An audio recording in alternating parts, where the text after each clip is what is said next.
Hey everybody, welcome to another episode of Midlife Moto Crisis. Today, we're going to talk about the biker wave, the two fingers to the ground.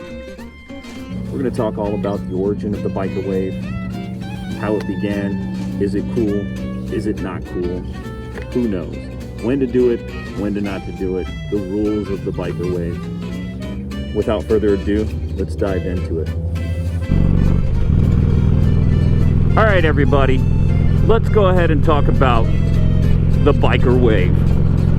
All right, maybe today it's a little cloudy. I doubt there's anybody out here riding except me. It's supposed to rain later, but I went ahead and wanted to go ahead and start this video and talk about the biker wave.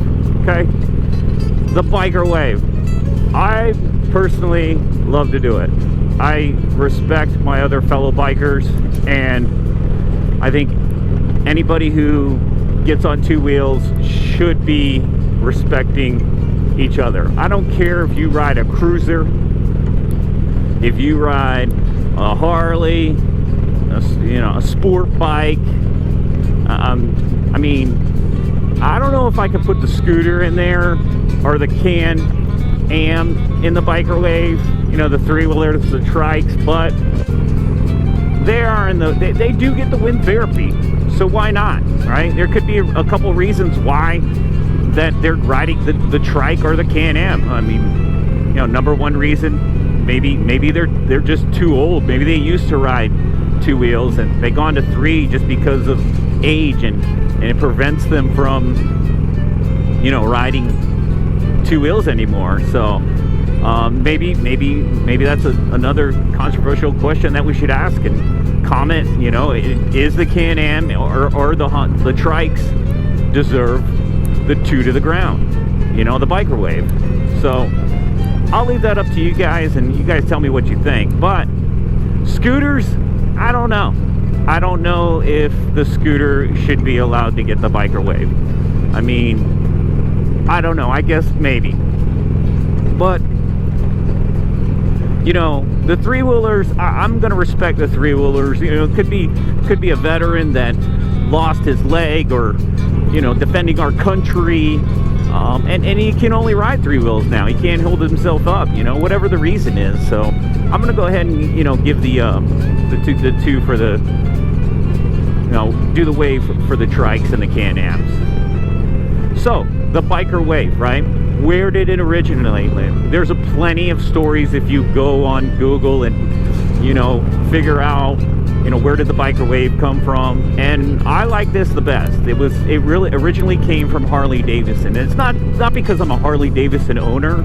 It's just because I think it makes sense, right? You had Harley, and then you had Mr. Harley and Mr. Davidson, and they were the originators of kind of the originators of the motorcycle, at least in the mainstream. And apparently they used to, before they got together and became Harley Davidson, they would ride their motorcycles back, from each other. And with the legend be told, they used to wave at each other, and it wasn't the cheesy, hey, look at me, I'm a biker, and got your hand up in the air, biker here. No, it was the cool, keep them on two, right? That is the universal language. No matter what country you're in, you dab two to the ground. So, and that means keep it on two, right? I wave to everybody when I'm riding my motorcycle. I tend to do it when I'm on my car. I kind of forget that I'm in the car because I'm riding my motorcycle all the time. So, but apparently that's a little bit of the history of where the biker wave came from. And then it just took off from there. And now it's just a part of the biker culture. A couple places that you don't want to do the biker wave, right? You don't want to disrespect somebody else is mainly when you see somebody, I guess if see somebody at a red light, like I'm coming up to a red light, right? I'm coming up to a red light and there's a guy on the other side, and maybe he doesn't have a red light, and he has his throttle going and doesn't have to use the controls, the clutch and the throttle. Unfortunately, I can't do the biker wave because I've got my hand on the clutch here. You know, I've got my bike in gear, and I just can't sit there. I'll stall my bike out, or I got to put it in neutral to dap them down. So I tend to just do the head nod, the little dap, the head nod. You know, that is probably the best thing that you can do when you're at a light. And honestly, that is going to be number one. Don't do the biker wave when somebody just can't wave back to you. You know, that's one of the times that you don't want to do it. You know, I've got too much going on, so I'm personally not gonna do the biker wave if somebody is too busy on their controls. You know, I get it, I understand it. I'd love to wave at you, but right now it's just not a good time. Let's see here. All right, another time that you probably shouldn't be doing the biker wave is when here in Florida we have pretty big bike rallies. The Biketoberfest that just passed, we have Bike Week in Daytona, and then we have the Leesburg one. I'm sure there's plenty of others, but those are the kind of the main ones. Thunder and the Beach, hopefully I named them all. But when you're at a bike rally, I mean, it's just gonna get overwhelming. I mean, you're gonna have your two hands down constantly. You're constantly passing by bikes. You're constantly, you know, moving past bikes. So, you know, save yourself the headache, or save yourself looking like a dumbass, and, you know, kind of be cool, and don't do the biker wave at a biker rally. You know, that's probably not the best place to do it, because you're gonna be spending your time like, oh, that's not something you want to do, okay? And here, look, I've got my hands on my controls, so it's not a good time to do the biker wave. He looked like he, you know, not gonna biker wave him, and he's got his hands on his controls, and no point, right? Let's talk about the, you know, the other culture, right? The Jeep, right? The Jeep wave, right? 5 in the air, up in the air. Put your the Jeep wave. The Jeep wave, yeah, I mean, it's kind of corny. I think it is. It's a whole new, for me, Jeep owners, you know, and nothing against Jeep owners, man. Jeeps are great. I mean, there's a whole controversial, we can discuss this, like, you know, the culture of the Jeeps against the culture of the bikes, the motos, and, you know, the Jeep wave is something that's new. You know, I really feel like a Jeep is kind of like, you know, it's an open vehicle. You're allowed to get that wind therapy. They look cool, you know, but a lot of people just buy the Jeep and they don't even take it off-road. So the Jeep wave came out, and it's kind of like, hey, put my 5 fingers up in the air and let's go ahead and do the Jeep wave. And that kind of just took away, it took from the biker perspective of two wheels, you know.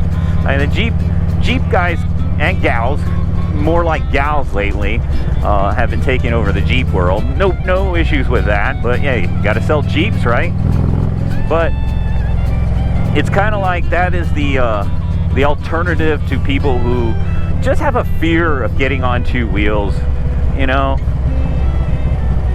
So the Jeep wave is yeah, it's the thing that they like to do, I guess. I mean, it kind of took it's kind of like I said, it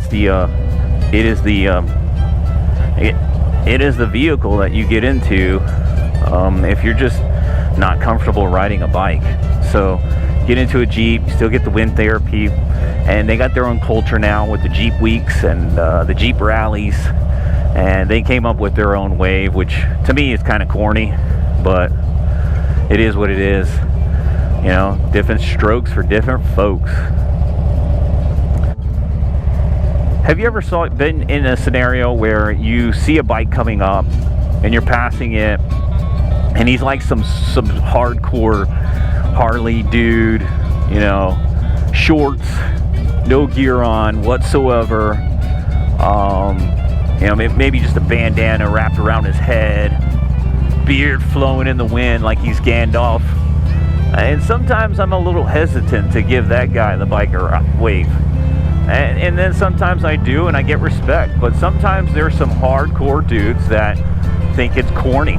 I don't understand why, but they think it's corny, and they won't give it back. So I'm kind of like, my hand wants to go out there and do the biker wave, but I'm like, I don't want to be like, I don't want to get shot down. So I tend to wait, but if I see him, I give a quick biker wave. So, and all in all, it is a part of the biker culture. Wherever you lie in that biker culture. I mean, whether you're a Harley dude, Yamaha, sport rider, cruiser, adventure bike, moto enthusiast, it doesn't matter. All right, it's a part of this culture, being on two wheels out here, and it's something that I practice. It's all about respect for your fellow rider. Well, look at here. It's one motorcycle, me, and one Jeep. Both of us are wandering aimlessly around the city of Titusville looking for somebody to wave at. I mean, would it be cool if we waved at each other? I don't know. Do we cross the bridge of bike and Jeep? I don't know. We can always pull up. I notice he's looking at me, and he's wanting a wave. He's looking for a wave, and I'm looking for a wave. Will we find a wave? I don't know. You know, one of the cool things about the biker wave is it doesn't matter what you ride. I mean, it doesn't matter at all. I mean, it could be the cheapest bike. It could be a $1,000 bike. It could be a $40,000 bike. But it doesn't matter, right? I'm going to give the biker wave to anybody riding. That's just me. And I think that's what we all should adopt as riders, you know? That is one of the cool things about the biker life culture, moto life culture.